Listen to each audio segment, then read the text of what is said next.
I very recently watched Shutter Island after probably skipping it for a couple of years. I thought of watching it and I don't know, I just never got around to it.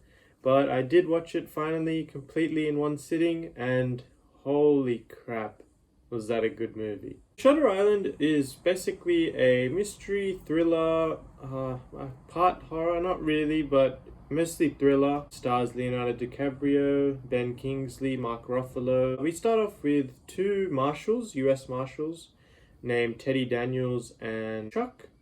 Chuck is played by Mark Ruffalo and Teddy Daniels is Leonardo DiCaprio. We go through the movie and they go to this mental asylum island called Shutter Island, and they're investigating a missing patient. This 67th patient who no one seems to know who he is, where he's gone, how he escaped. There's little clues dropped around the rule of four. At the time, I had no idea what that is. We see an escaped prisoner is found by the name of, I think, Rachel Solando. There's a couple of hints dropped. Obviously, this is a spoiler review, so from now on there will be spoilers. Obviously, as you know, the ending with Teddy Daniels, I do sort of want to get to that straight away. So Teddy Daniels is Andrew Laeddis. Now, throughout the movie, Teddy Daniels is looking for this mystery character, this Andrew Laeddis. He keeps mentioning him again and again and again. He keeps saying Andrew Laeddis is the one who set fire to my apartment which killed my wife, or he keeps blaming Andrew Laeddis for this mystery, this crime that involved his family. And we go through the movie and we're like, who is this Andrew Laeddis? Who is this Andrew Laeddis? And then we see him having an interaction with Andrew Laeddis, but then it cuts back to him sleeping, like it was a dream or wasn't real. And there's quite a few shots in this movie which you don't really know if they're real or not, especially by the end when you figure out what is going on. It's a real mind effer, really, this movie. Teddy is very confused because he truly believes that he is Teddy Daniels throughout most of the movie, and Andrew Laeddis is a separate character altogether. When the pieces start fitting together and when you see that interaction that he has with George Noyce, that's when you realize that, oh, he is Andrew Laeddis. Because Noyce mentions that he first says, like, in an inconspicuous way, he says, you and Laeddis, this is all about you and Laeddis. He says Laeddis hurt him 2 weeks ago, then he says, you hurt me 2 weeks ago. Or something along those lines, and then you're like, oh, crap, he is Laeddis. There's a big awakening call there. I mean, maybe some of you would have figured out earlier. I'm sort of going all over the place, because it's just what comes to my head. I haven't written anything down.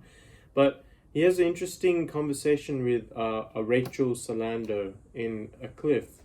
And that's a very interesting speech that she has in there. She talks about once you're defined as mentally insane, anything you say or do will just push you further down that you're mentally ill, or that you're really worse than you were. There's no coming back. Once you're termed mentally insane, you will be forever termed as that. It's quite true in a sense, because if you look at this, just look at the movie in particular, as soon as we realize Teddy is Andrew Laeddis, you believe that he's mental, and even when he denies it, you believe he's further, then that means he's further crazy, that he's actually worse and worse and worse. You fully discredit everything that he says. And it very mirrors exactly what Rachel Solando says. Whether that's just Martin Scorsese just puts that in there to mess with the mind or what, but that was a very good piece of cinema and a very good scene. Fire and water play a huge part in this movie. Fire being his guilt and not the reality, sort of his fiction. And water is the reality, what he's afraid of and what he's hiding, basically, under his identity of Teddy Daniels. But, by the end of the movie, there's a good scene. Ben Kingsley acts very well in this movie, as does Mark Ruffalo too. And Leonardo DiCaprio does brilliant acting throughout this movie. Just his portrayal of the confusion of the character, the anger, the violence. That long scene in the light tower between those three is a very good acting scene, when Teddy starts to slowly realize what has happened, what he is, and what he's been hiding. He comes to the awakening that he is in fact Andrew Laeddis. He did in fact kill his wife, and his wife did drown his children, which was quite sad. They keep showing up again and again throughout this movie, and you wonder, who the hell are these people? I mean, you know Dolores is his wife, but you don't know who the kids are. And the kids show up in different settings too. They show up when he's exploding that car, show up when he's having a flashback of the Nazi concentration camps. You get that scene flashback where she drowned the kids and then he shoots her. Now, at the end of the movie, there's a good speech and a good line where he says, "Is it better to live as a monster or die as a good man?" And then he walks away from Chuck, and Chuck says, "Teddy," then he doesn't look back. Andrew Latis just goes towards the doctors who are going to lobotomize him.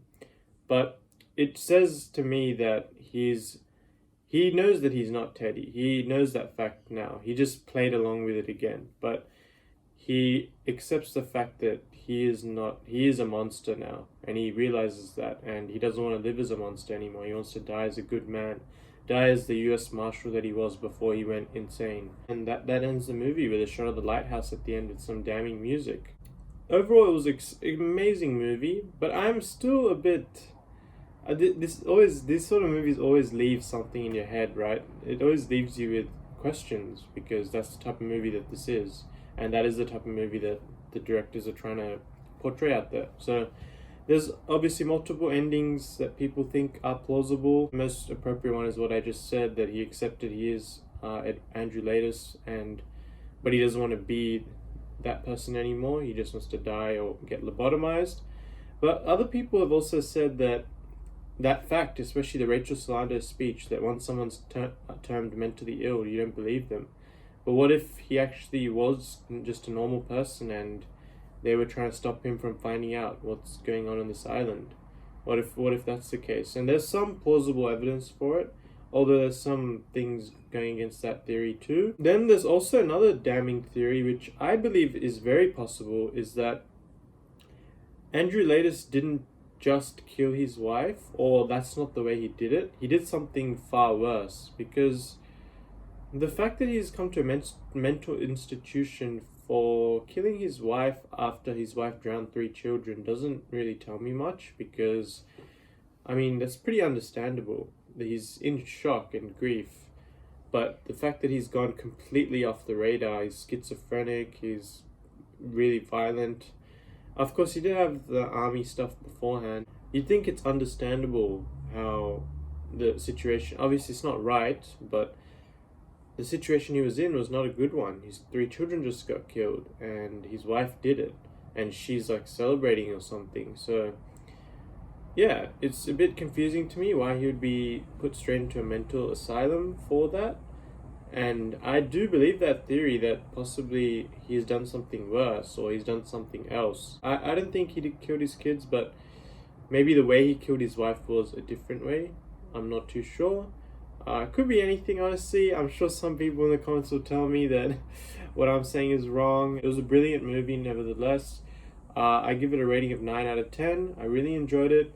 Leonardo DiCaprio killed it again. I think most, if not all, these movies he acts very well in them.